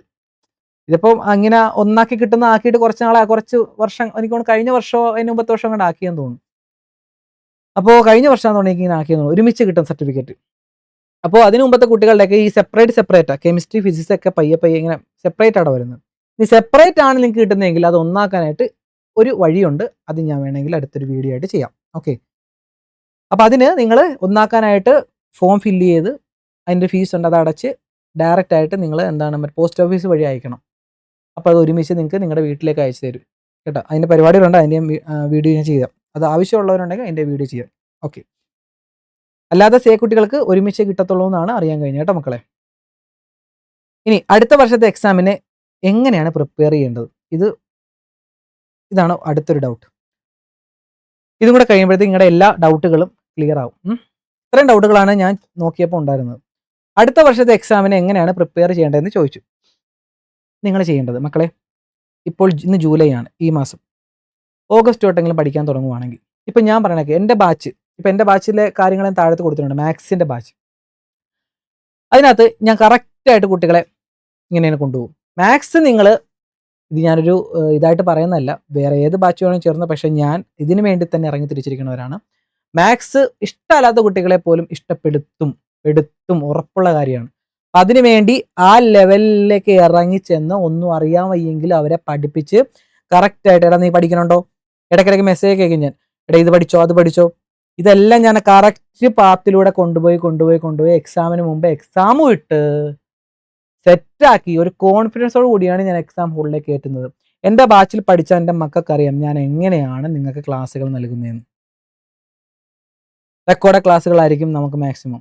റെക്കോർഡ് ക്ലാസ് എന്ന് പറയുമ്പോഴത്തേക്കും എത്ര തവണ വേണമെങ്കിലും നിങ്ങൾക്ക് യൂട്യൂബിൽ കാണുന്ന പോലെ നമ്മുടെ ആപ്പ് വഴിയാണ് ക്ലാസ്സുകൾ, എത്ര തവണ വേണമെങ്കിലും കണ്ട് നിങ്ങൾക്ക് പഠിക്കാം. അതൊക്കെയാണ് നമ്മുടെ ബാച്ചിൻ്റെ ഡീറ്റെയിൽസ്. അപ്പോൾ നിങ്ങൾ എങ്ങനെയാണ് പ്രിപ്പയർ ചെയ്യണമെന്ന് വെച്ചാൽ, ഇപ്പോൾ എൻ്റെ ബാച്ച് ജോയിൻ ചെയ്യുവാണെങ്കിൽ ഞാൻ നിങ്ങൾ പ്രിപ്പയർ ചെയ്യിപ്പിക്കും. നോട്ടുകൾ തന്ന്, നോട്ട് എഴുതി, നോട്ട്ബുക്കൊക്കെ എഴുതി, ഇതെല്ലാം ഞാൻ പറയും. ഇതുപോലെ തന്നെ പറഞ്ഞ് തന്നാണ് നിങ്ങളെ പഠിപ്പിക്കുന്നത്, അത്രയും ബേസിക് ലെവലിൽ. ഇനി അങ്ങനെയല്ല നിങ്ങൾക്ക് ബാച്ചിൽ ജോയിൻ ചെയ്യാൻ താല്പര്യമില്ല, അല്ലെങ്കിൽ ട്യൂഷന് പോകാൻ താല്പര്യമില്ലെങ്കിൽ നിങ്ങൾ നിങ്ങളുടെ കൂട്ടുകാരൻ്റെയോ അല്ലെങ്കിൽ നിങ്ങളുടെ സീനിയേഴ്സിൻ്റെയോ നോട്ട് കളക്ട് ചെയ്ത് ഏതെങ്കിലും യൂട്യൂബിൻ്റെ ഒരു സഹായത്തോടെയോ, നിങ്ങൾക്ക് കൺസെപ്റ്റുകൾ അറിയാൻ വയ്യാത്തതുകൊണ്ടാണ് തോറ്റത്. നിങ്ങൾ പ്രീവിയസ് ഇയർ ക്വസ്റ്റ്യൻ മാത്രം പഠിച്ചുകൊണ്ട് പോയിട്ട് കാര്യമില്ല. ഇനി മുതൽ കൺസെപ്റ്റ് ഓറിയന്റഡ് ആയിട്ടാണ് ക്വസ്റ്റ്യൻ ചോദിക്കുന്നത്. അതുകൊണ്ടാണ് ഞാൻ പറയുന്നത് ബേസിക് ലെവൽ തൊട്ട് കാര്യങ്ങൾ അറിയണം. ഒരു ക്വസ്റ്റ്യൻ തിരിച്ചും മറിച്ചും ചോദിച്ചു കഴിഞ്ഞാൽ നിങ്ങൾ പ്രശ്നമാവുന്ന ആ സാഹചര്യത്തിലേക്ക് എത്തി നിങ്ങൾ. അപ്പോൾ നിങ്ങൾ എന്ത് ചെയ്യണം? പ്രീവിയസ് ഇയർ ക്വസ്റ്റ്യൻ മാത്രം ഒരു ക്വസ്റ്റ്യൻ കണ്ടാൽ ചെയ്യുക എന്നുള്ളതല്ല, അത് റിലേറ്റ് ചെയ്ത് വേറെ എന്തെങ്കിലും വന്നാലും കൺസെപ്റ്റ് അറിഞ്ഞ് ചെയ്യാൻ പറ്റണം. അതിനുവേണ്ടി എന്ത് ചെയ്യണം? ഡീപ്പ് നോളജ് ഉണ്ടാവണം. അതാണ് ഈ ഒരു വർഷം കൊണ്ട് നിങ്ങൾ പ്രിപ്പയർ ചെയ്യേണ്ടത്. ഓക്കെ, അതിനുവേണ്ടി നിങ്ങൾ എന്ത് ചെയ്യാം? നിങ്ങൾക്ക് ഓഫ്ലൈൻ ട്യൂഷന് പോവാം. ഓഫ്ലൈൻ ട്യൂഷന് പോയി നിങ്ങൾക്ക് ജോയിൻ ചെയ്യാം. അവിടെ പോയിട്ട് ഒരാളുടെ സഹായത്തോടെ നിങ്ങൾക്ക് പഠിച്ച് നോട്ട് എഴുതി പഠിക്കാം. അല്ലെങ്കിൽ ബാച്ചുകളിൽ ജോയിൻ ചെയ്യാം. ഓൺലൈൻ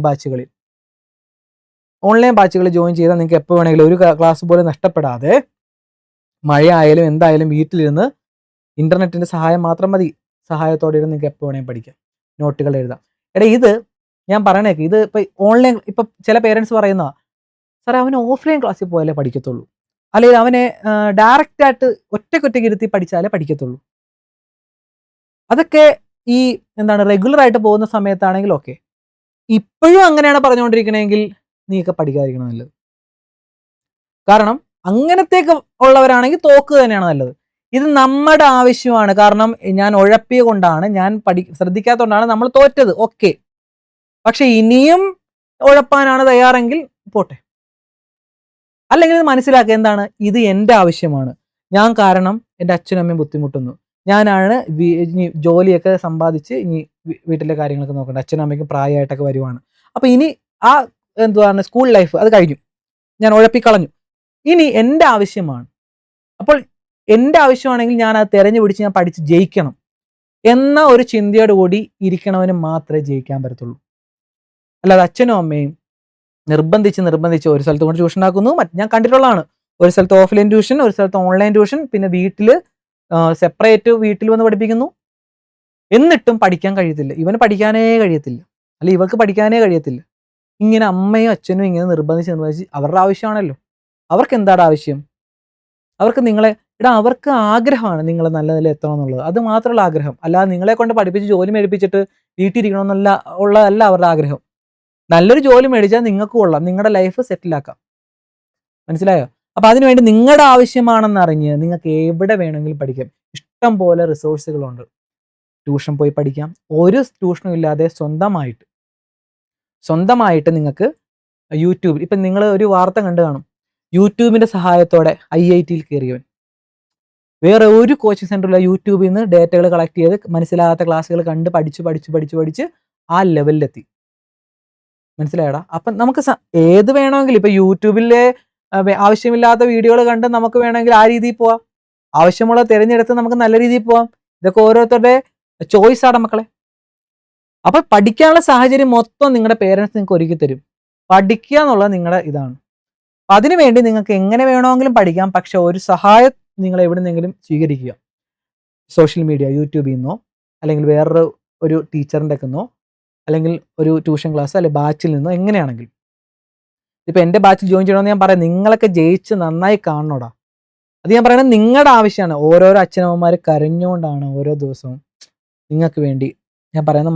നിങ്ങൾക്ക് മനസ്സിലാണ്ടെന്ന് വിചാരിക്കുന്നു. നിങ്ങൾ ഈ വീഡിയോ കാണുമ്പോഴത്തേക്കും ഒന്ന് ഓർക്കുക, ഇനിയെങ്കിലും അവരെ സങ്കടപ്പെടുത്താതെ. കൂലിപ്പണി ചെയ്തും അല്ലേ, പശുവിനെ കിട്ടിയൊക്കെയാണ് ചിലവരുടെ പേരൻസൊക്കെ വളർത്തുന്നത്. അപ്പോൾ അങ്ങനെയുള്ള സാഹചര്യത്തിലും നിങ്ങൾ നന്നായി കാണണം. നിങ്ങൾക്ക് ആഹാരം ഉണ്ടാക്കി തരുന്നു, രാവിലെ അമ്മയൊക്കെ രാവിലെയൊക്കെ എഴുന്നേറ്റ് കഷ്ടപ്പെട്ട് ആഹാരമൊക്കെ ഉണ്ടാക്കി തന്ന് നിങ്ങളെ വിടുക. അവർക്കൊരു ആഗ്രഹം, അവർക്ക് നിങ്ങൾ നല്ല ജോലി മേടിപ്പിച്ച് വീട്ടിലിരിക്കണം എന്നല്ല. അവർക്ക് വേണ്ടി നിങ്ങൾക്ക് വേണ്ടി കഷ്ടപ്പെടാൻ അവർ പൂർണ്ണമായിട്ട് തയ്യാറാണ്. ഓടുന്ന പ്രായം അത്രയും വരെ ഓടാൻ തയ്യാറാണ് അവർ. അപ്പം നിങ്ങൾ അതിനെങ്കിലും തിരിച്ചു കൊടുക്കണ്ടേടാ. നിങ്ങൾ വിചാരിക്കേണ്ട കാര്യമാണ്, അച്ഛനും അമ്മയ്ക്കും പ്രായമായി വരുവാണ്, ഇനി അവരെ കഷ്ടപ്പെടുത്തരുത്. അപ്പം അതിനുവേണ്ടി ഞാൻ നല്ല നിലയെത്തണം, എൻ്റെ ആവശ്യമാണ്. ഞാൻ ഉഴപ്പിയത് ഉഴപ്പി, പക്ഷെ ഇപ്പോഴും എൻ്റെ കൂടെ ഉണ്ടല്ലോ അവരെ ഓക്കെ ആക്കണമെങ്കിൽ നമ്മൾ എന്ത് ചെയ്യണം? പഠിക്കണം. ഇപ്പോൾ ഈ മാർക്കറ്റിലൊക്കെ ചാക്ക് ചുമന്ന് കഷ്ടപ്പെട്ട് വീട്ടിൽ വന്ന മക്കളെ പഠിപ്പിക്കുന്ന അച്ഛന്മാരെ കണ്ടിട്ടുണ്ട് ഞാൻ. അപ്പം നിങ്ങൾ എന്താ വിചാരിക്കേണ്ടത്? അച്ഛൻ ഇനി ചാക്ക് നോക്കാൻ പോകണ്ട, ഞാൻ പോയി ജോലി ചെയ്തോളാം എന്ന് പറയാനുള്ള അവസരം ഉണ്ടാവണമെങ്കിൽ, നല്ല ജോലി കിട്ടണമെങ്കിൽ ക്വാളിഫിക്കേഷൻ വേണം. അപ്പം അതിനുവേണ്ടി ബുദ്ധിമുട്ടുകൾ അറിഞ്ഞ് മനസ്സിലാക്കി പഠിക്കണം മക്കളെ. മനസ്സിലായോ? ഇപ്പം ഈ കോഴ്സ് ഇപ്പം ഇത്രയും വായിട്ടലേക്കണ എനിക്ക് ഈ കോഴ്സ് ഫ്രീ ആയിട്ട് തന്നൂടെ എന്ന് നിങ്ങൾ ചോദിക്കും. എടാ, ഒരു സാധനം ഫ്രീ ആയിട്ട് തന്നാലുണ്ടല്ലോ, ഫ്രീ ആയിട്ട് തരുന്നതല്ല, ഈ പൈസ മുടക്കി അത് ജോയിൻ ചെയ്യുമ്പോൾ പഠിക്കാനെങ്കിലും തോന്നും. മനസ്സിലായോ? ഇത്രയും പൈസ മുടക്കി ഒരു സാധനം യൂട്യൂബിൽ മൊത്തം ഫ്രീയാ. നിങ്ങൾ കയറി കാണുന്നുണ്ടോടാ? എത്രത്തോളം ക്ലാസ്സുകൾ, ഒരു ക്ലാസ്സും ആരും വേണ്ട. യൂട്യൂബിൽ ചുമ്മാ ഒരു സാധനം അടിച്ചു കൊടുത്ത് നിങ്ങൾക്ക് വേണ്ട സംഭവം അടിച്ചു കൊടുത്താൽ അതിൻ്റെ ഡീറ്റെയിൽസ് ഫുള്ള് വരും. ഇഷ്ടംപോലെ ക്ലാസ്സാണ്. സൈലം, എഡ്യൂപോർട്ട്, അങ്ങനെ ഇഷ്ടംപോലെ മെയിൻ എക്സാമിനർ, അങ്ങനെയാണ് മെയിൻ എഡ്യൂക്കേഷൻ ചാനൽ മൊത്തം ഇങ്ങനെ എല്ലാം ഇട്ടിട്ടുണ്ട്. വൺ ഷോട്ട്, ഫുൾ ലൈവ്, നിങ്ങൾക്ക് കയറി കാണാം. പിന്നെ എന്തുകൊണ്ടാണ് ഇങ്ങനെ കോഴ്സുകളിൽ ജോയിൻ ചെയ്യാൻ ഗുണം? ഒരു കോഴ്സിൽ നമ്മൾ ഒരു പൈസ കൊടുത്തൊരു സാധനം മേടിക്കുന്നത് ഫ്രീ ആയിട്ട് മേടിക്കുന്ന വ്യത്യാസമുണ്ട്. ഞാൻ ആ കോഴ്സിൽ ജോയിൻ ചെയ്തു, യെസ്, ഞാൻ അതിനകത്ത് ഇൻവോൾവ് ആയി, ഇനി മുതൽ അത് ഫോക്കസ് ചെയ്ത് പഠിക്കണം. ഓക്കെ, ഇങ്ങനെയുള്ള കാര്യങ്ങൾ ആകാൻ വേണ്ടിയാണ് ഞാനൊരു എമൗണ്ട് വെച്ച് നിങ്ങളെ കയറ്റുന്നത്. അതാണ് ഫീ വാങ്ങിച്ച് ഞാൻ അല്ല യൂട്യൂബിൽ ഞാൻ ഇടുന്നുണ്ട്. യൂട്യൂബിൽ ക്ലാസ് ഇടുന്നുണ്ട് ഫ്രീ ആയിട്ട്. ഇതിൽ ജോയിൻ ചെയ്യാൻ പറ്റാത്ത കുട്ടികളെയും ഞാൻ പരിഗണിക്കുന്നുണ്ട്. പരിഗണിക്കുന്നില്ല എന്ന് നിങ്ങൾ പറയുമോ? ഇല്ല. കാരണം അവരെയും ഞാൻ പരിഗണിച്ച് ഞാൻ വീഡിയോ ഇടുന്നുണ്ട്. പക്ഷെ ഫുൾ കോഴ്സ് അത്രയും ലെവലിൽ ഇറങ്ങി എൻ്റെ ടെക്നിക്കുകളും അങ്ങനെയുള്ള കാര്യങ്ങളൊക്കെ ഞാൻ എൻ്റെ ബാച്ചിലേ പറയത്തുള്ളൂ. അങ്ങനെയാണ് മിക്കവരും. അതൊക്കെ അവരിങ്ങനെ പുറമെ അങ്ങനെ പറയത്തില്ല. അവരുടെ രീതിയിലായ ടെക്നിക്കുകൾ അവരുടെ ഒരു ഇപ്പോൾ ക്ലാസ് റൂമിൽ നമുക്ക് എന്തും പറയാം. നമ്മളും പിള്ളേരും മാത്രം അറിയുന്ന രീതിയിൽ നമുക്ക് അത് പുറത്തു പോകത്തില്ല. ഏത് ലെവൽ വേണമെങ്കിലും ഇറങ്ങി നമുക്ക് പറഞ്ഞ് കുട്ടികളെ പഠിപ്പിക്കാം. കുട്ടികളെ ഇൻട്രസ്റ്റിംഗ് ആയിട്ട് രീതിയിൽ എത്തിക്കുക. അപ്പം അതുകൊണ്ടാണ് ഇങ്ങനെ ഒരു നമ്മുടെ ആപ്പ് വഴിയും ക്ലാസ്സുകൾ അതുകൊണ്ടാണ് ഞാൻ അങ്ങനെ നൽകുന്നത്. അപ്പം ഞാൻ പറഞ്ഞു വന്നതിൻ്റെ കാര്യം ഇതാണ്. നിങ്ങൾ കഷ്ടപ്പാടുകൾ മനസ്സിലാക്കി പഠിക്കുക മക്കളെ. ഇനിയും ഉഴപ്പി ഓരോരോ വർഷം കളയരുത്. ഓക്കെ. പിന്നെ വേറെ കുട്ടികൾ NIOSൻ്റെ കാര്യം ചോദിച്ചായിരുന്നു. എന്ന് പറയുമ്പോഴത്തേക്ക് ഇതിൻ്റെ ഇക്വലൻ്റ് ആയിട്ടുള്ള കാര്യം ചെയ്ത് കഴിഞ്ഞാൽ കുഴപ്പമുണ്ടോ? മക്കളെ, അത് ഗവൺമെൻറ് അംഗീകൃതം തന്നെയാണ്. സെയിം ഇക്വലൻ്റ് +2 ഇക്വലൻ്റ് ആയിട്ടുള്ള കോഴ്സ് തന്നെയാണ്. അതിനെപ്പറ്റി കൂടുതൽ അതിൻ്റെ കോഴ്സുകൾ ചെയ്യുന്ന സ്ഥാപനങ്ങളുണ്ട്, അതൊക്കെയുണ്ട്. അവിടെ പോയി അന്വേഷിക്കാം നിങ്ങൾക്ക്. സെയിം ഇക്വലൻസ് തന്നെയാണ്. അത് ചെയ്ത് കഴിഞ്ഞാൽ എന്തെങ്കിലും പ്രശ്നമുണ്ടെന്ന് വെച്ച് കഴിഞ്ഞാൽ ഭാവിയിൽ ഇത് ഇക്വലൻസ് സർട്ടിഫിക്കറ്റാണ് തിരിച്ചറിയാൻ പറ്റും. അത് വേറൊരു കാര്യം. +2ൻ്റെ ബോർഡ് എക്സാമിൻ്റെ സർട്ടിഫിക്കറ്റും ഈ സർട്ടിഫിക്കറ്റും തമ്മിൽ തിരിച്ചറിയാൻ പറ്റും. ഇക്വലൻസ് സർട്ടിഫിക്കറ്റ് അന്നേ വരത്തുള്ളൂ. പുറത്തേക്കൊക്കെ പോകുമ്പോൾ ഞാനങ്ങനെ ഒരു കുട്ടി പറഞ്ഞറിഞ്ഞാണ്. പുറത്തേക്ക് പോകാനുള്ള ഈ ജർമ്മൻ എവിടെയാണെന്ന് ഞാൻ ഓർക്കുന്നില്ല. അപ്പോൾ ചില യൂണിവേഴ്സിറ്റികൾ ഇത് എടുക്കുന്നില്ല, റിജക്റ്റ് ചെയ്യും ഇക്വലൻസ് സർട്ടിഫിക്കറ്റ്. അങ്ങനെയുള്ള കേസ് ചിലപ്പോൾ വരാറുണ്ട്. അതുകൊണ്ട് നിങ്ങളുടെ ഇഷ്ടമാണ്. ബോർഡ് എക്സാമിൻ്റെ ഒറിജിനൽ നിങ്ങൾക്ക് വേണമെങ്കിൽ അടുത്ത വർഷം എഴുതാം, അല്ലെങ്കിൽ ഇക്വലൻ്റ് എഴുതാം. ഇക്വലൻ്റ് എഴുതുന്നതിന് കേരള യൂണിവേഴ്സിറ്റി കേരളത്തിൽ എവിടെ വേണമെങ്കിലും നിങ്ങൾക്ക് പഠിക്കുന്നതിന് ഒരു പ്രശ്നമില്ല. കാരണം നമ്മുടെ ഗവൺമെൻറ് അംഗീകരിച്ച ഒരു കോഴ്സാണത്. പക്ഷേ പുറത്തേക്കൊക്കെ പോകുമ്പോൾ ചില യൂണിവേഴ്സിറ്റികൾ അത് എടുക്കുന്നില്ല എന്ന് പറയുന്നത് ഞാൻ കേട്ടിട്ടുണ്ട്. കറക്റ്റ് കാര്യങ്ങൾ എനിക്ക് അതിനെപ്പറ്റി അറിയത്തില്ല. ഞാൻ കുട്ടികൾ പറഞ്ഞു അറിയുന്ന കാര്യങ്ങളാണ്. കാരണം അതിനെപ്പറ്റി ഞാൻ ഡീപ്പായിട്ട് അങ്ങ് പോയിട്ടില്ല. അപ്പോൾ അതും ചോദിച്ചിട്ടുണ്ടായിരുന്നു. അതും കൂടെ ഞാൻ എൻ്റെ അകത്ത് ഉൾപ്പെടുത്തിയിട്ടില്ല. അതും കൂടെ ഞാൻ പറഞ്ഞു എന്നേ ഉള്ളൂ. അത് വേണമെങ്കിൽ നിങ്ങൾക്ക് എടുക്കാം. നിങ്ങൾക്ക് നെക്സ്റ്റ് കോഴ്സിന് വേണ്ടി പോകാം. പക്ഷേ അതൊരു സെപ്റ്റംബറിലൊക്കെ ആകുമ്പോഴത്തേക്ക് എൻ്റെ എക്സാം ആവും. ഇനി കുറച്ച് ദിവസങ്ങളേ ഉള്ളൂ. ഞാൻ പറയുന്നത് നിങ്ങൾ ഇത്രയും നാളുകൾ വേറൊരു കോഴ്സിന് പോടാം മക്കളെ. ഡിജിറ്റൽ മാർക്കറ്റിംഗ് അല്ലെങ്കിൽ പോളിടെക്നിക്ക് അല്ലെങ്കിൽ കമ്പ്യൂട്ടറിൻ്റെ ഏതെങ്കിലും കോഴ്സുകളിന് പോയിക്കൊണ്ട് അടുത്ത മാർച്ചിലേക്കുള്ള എക്സാമിന് വേണ്ടി പ്രിപ്പയർ ചെയ്യും. നല്ല കിടിലിനായിട്ട് ജയിക്കാൻ പറ്റും. സമാധാനമായിട്ട് ജയിക്കാൻ പറ്റും. ഒരു വർഷം പോകുന്നെന്നും വിചാരിച്ച് നിങ്ങൾ സങ്കടപ്പെടേണ്ട. എത്ര വർഷങ്ങൾ ഇനി കിടക്കുന്നു. അതുകൊണ്ട് ചുമ്മാ ടെൻഷൻ അടിക്കണമല്ല, സമാധാനത്തോടെ ഇരിക്കുക. ഏകദേശം എല്ലാ ഡൗട്ടുകളും മനസ്സിലാകാൻ തോന്നുന്നു. ഏകദേശം 3/4 മണിക്കൂറോളം വീഡിയോ ചെയ്തിട്ടുണ്ട് മക്കളെ, നിങ്ങൾക്ക് വേണ്ടിയിട്ടാണ്. വീഡിയോ മൊത്തം കണ്ടു കാണുമോ എന്ന് പോലും എനിക്കറിയത്തില്ല. കാരണം അതിനുള്ള ക്ഷമയെങ്കിലും നിങ്ങൾക്ക് ഉണ്ടോ എന്ന് എനിക്കറിയത്തില്ല. ഇപ്പോൾ ക്ലാസ് കഴിഞ്ഞ് വന്ന് കുട്ടികളുടെ മെസ്സേജ് ഇങ്ങനെ കണ്ടപ്പോഴത്തേക്ക് ഒരു വീഡിയോ ചെയ്യാൻ തോന്നിയതാണ്. ഇതൊക്കെ നിങ്ങൾക്ക് ആവശ്യപ്പെടും, ഉപകാരപ്പെടും. പക്ഷേ ഇത് എത്രത്തോളം കുട്ടികളിലേക്ക് എത്തും, ആരൊക്കെ കാണുമെന്ന് എനിക്കറിയാൻ മേല. ഇവിടെ ഒരാളിരുന്ന് ഇങ്ങനെ പറയുന്നുണ്ടെന്ന് പോലും പലരും അറിയുന്നില്ല. എന്തെങ്കിലും ആയിക്കോട്ടെ, എന്നാലും മാക്സിമം കൂട്ടുകാരിലേക്ക് എത്തിക്കുക ഈ കാര്യങ്ങൾ, ഈ ഡൗട്ടുകളൊക്കെ ക്ലിയർ ചെയ്യുമെന്ന് വിചാരിക്കുന്നു. അപ്പോൾ നന്നായിട്ട് പഠിക്കാം മക്കളെ. നല്ലൊരു നിലയിൽ എത്തുക എല്ലാവരും. ഒരാഗ്രഹമാണ് നിങ്ങളുടെയൊക്കെ ഒരു ചേട്ടൻ പറയുക എന്ന് വിചാരിച്ചാൽ മതി. എല്ലാവരും നല്ല നിലയിൽ എത്തുക, നല്ല മാർക്ക് വാങ്ങുക, അച്ഛനും അമ്മയൊക്കെ അഭിമാനത്തോടെ തലയുയർത്തി നിർത്താനുള്ള അവസരം ഉണ്ടാക്കുക കേട്ടോ. വിഷമിക്കാതിരിക്കുക. ജീവിതം മുന്നോട്ട് കിടപ്പുണ്ട്. ഈ 2 മണിക്കൂറിൽ എക്സാമൊന്നും അല്ല നമ്മളെ നിർണ്ണയിക്കുന്നത്. പക്ഷേ ക്വാളിഫിക്കേഷൻ ആവശ്യമാണ് മുന്നോട്ടുള്ള ലൈഫുകളിൽ. കാരണം ഓരോരുത്തരും ഓരോന്ന് കോഴ്സും പഠിച്ച് മുന്നോട്ട് നീങ്ങിക്കൊണ്ടിരിക്കുന്നു. അപ്പോൾ നമുക്ക് ചലഞ്ചസ് കൂടുകയാണ്. അപ്പോൾ നമ്മൾ ക്വാളിഫൈഡ് ആകണം. ക്വാളിഫൈഡ് ആയില്ലെങ്കിലും നമുക്ക് വേറെ ബിസിനസ്സൊക്കെ ചെയ്ത് നമുക്ക് ജീവിക്കാം. പക്ഷേ ഒരു ക്വാളിഫിക്കേഷൻ മസ്റ്റാണ്. അതിന് വേണ്ടിയെങ്കിലും കഷ്ടപ്പെടുക മക്കളെ. ഒരു +2 എങ്കിലും എടുത്തു വെക്കുക. ഓക്കെ. അപ്പോൾ എല്ലാവർക്കും സാധിക്കട്ടെ എന്ന് ആശംസിക്കുന്നു മക്കളെ. ബൈ.